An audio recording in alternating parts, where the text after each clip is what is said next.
Telangana cabinet విస్తరణకు వడివడిగా అడుగులు పడుతున్నాయి.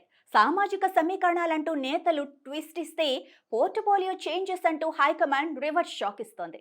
మంత్రివర్గ విస్తరణతో పాటు పనితీరు ఆధారంగా మంత్రుల పోర్ట్ఫోలియోలు మారుస్తామంటూ అధిష్టానం లీకులు ఇస్తోందనేది గాంధీ భవన్లో టాక్గా వినిపిస్తోంది.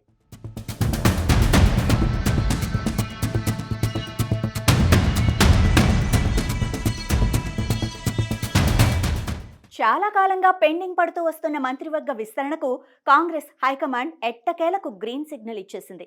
సామాజిక సమీకరణాల ఆధారంగా ఎవరెవరికి ఛాన్స్ ఇవ్వాలన్న దానిపై కన్క్లూజన్కు వచ్చేసింది. ఏప్రిల్ 3న కేబినెట్ విస్తరణ ఉంటుందని ఇప్పటికే రాజ్భవన్కు ప్రభుత్వ వర్గాలు సమాచారం ఇవ్వడంతో పాటు మంత్రివర్గ విస్తరణలో పనితీరు ఆధారంగా మంత్రుల పోర్ట్ఫోలియోలు కూడా మారుస్తారన్న ప్రచారం మొదలైంది. ప్రస్తుతం ఉన్న శాఖలతో పాటు సీఎం దగ్గరున్న శాఖలను కేటాయించే విషయంపై కూడా అధిష్టానం దగ్గర చర్చ జరిగిందట.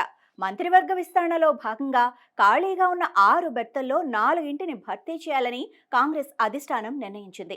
కొత్తగా 4 మంత్రులు వచ్చి చేరాక శాఖల కేటాయింపు చేయాల్సి ఉంటుంది. అయితే పాత మంత్రులు కొందరు తమ శాఖలను మార్చాలని కోరుతుండగా, మరోవైపు సీఎం సైతం పనితీరు ఆధారంగా శాఖల మార్పులు చేర్పులు చేయాలని చూస్తున్నారట.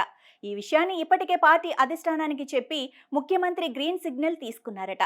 ఇదే విషయంపై సహచర మంత్రులతో కమాండ్ కంట్రోల్ సెంటర్లో భేటీ సందర్భంగా సీఎం రేవంత్ రెడ్డి ఇండికేషన్ కూడా ఇచ్చారట. శాఖల విషయంలో కొందరు మంత్రులు కాస్త అసంతృప్తిగా ఉన్నారని గాంధీ భవన్లో టాక్గా వినిపిస్తోంది. ముఖ్యంగా ఆర్థిక శాఖలను నిర్వహిస్తున్న డిప్యూటీ సీఎం భట్టి విక్రమార్క తన శాఖను మార్చాలని కోరుతున్నారట. ఈ మధ్య కాలంలో ఫైనాన్స్ బిల్లులకు సంబంధించి పొలిటికల్ సర్కిళ్లలో రకరకాల చర్చలకు దారితీస్తోంది. ఏకంగా అసెంబ్లీలో బీఆర్ఎస్ వర్కింగ్ ప్రెసిడెంట్ కేటీఆర్ కమిషన్ల ప్రభుత్వమని బిల్లులు క్లియర్ చేయడానికి ఆర్థిక శాఖ 20% కమిషన్ తీసుకుంటుందంటూ తీవ్ర ఆరోపణలు చేశారు. ఇలాంటి ఆరోపణలు ఎక్కువ అవుతూ ఉండటంతో ఆర్థిక శాఖ నుంచి దూరంగా ఉండాలని భట్టి భావిస్తున్నారట. అందుకే ఈ శాఖ మరెవరికైనా ఇవ్వాలని కోరుతున్నారట. ఇక ఇరిగేషన్ శాఖ మంత్రిగా ఉన్న ఉత్తమ్ కుమార్ రెడ్డి కూడా తన శాఖ మార్చాలని హైకమాండ్ను రిక్వెస్ట్ చేస్తున్నారట. వైద్య ఆరోగ్య శాఖ మంత్రిగా ఉన్న దామోదర్ రాజనరసింహ సైతం తనకు శాఖ మార్చి విద్యాశాఖను ఇవ్వాలని కోరుతున్నట్లు ఆయన సన్నిహితులు చెబుతున్నారు. మరోవైపు పొంగులేటి దగ్గర ఉన్న శాఖల్లో కూడా మార్పులు చేర్పులు ఉంటాయన్న ప్రచారం జరుగుతోంది. ఇక 2 మహిళా మంత్రులు సైతం తమ శాఖల్ని మార్పులు చేయాలని కోరుతున్నారట. మంత్రి సీతక్క తనకు ట్రైబల్ వెల్ఫేర్ డిపార్ట్మెంట్ కావాలని కోరుతున్నారు. ఒక ఎస్టీ మహిళగా తమ వర్గానికి చెందిన శాఖను ఇవ్వాలని డిమాండ్ వినిపిస్తున్నారట. మరో మహిళా మంత్రి కొండా సురేఖ సైతం తన దగ్గర ఉన్న దేవాదాయ అటవీ శాఖ కాకుండా స్త్రీ శిశు సంక్షేమ శాఖ కావాలని కోరుతున్నారట.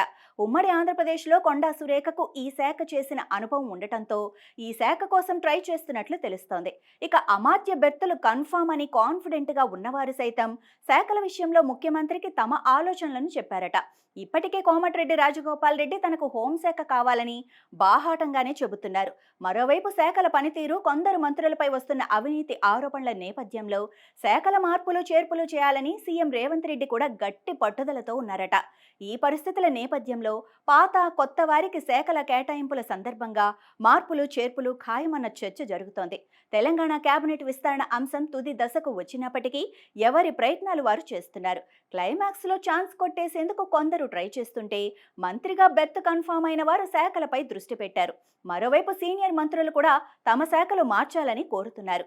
ఎవరి ప్రయత్నాలు ఎలా ఉన్నా కాంగ్రెస్ అధిష్టానం ఏ నిర్ణయం తీసుకుంటుందనేది మాత్రం వేచి చూడాలి.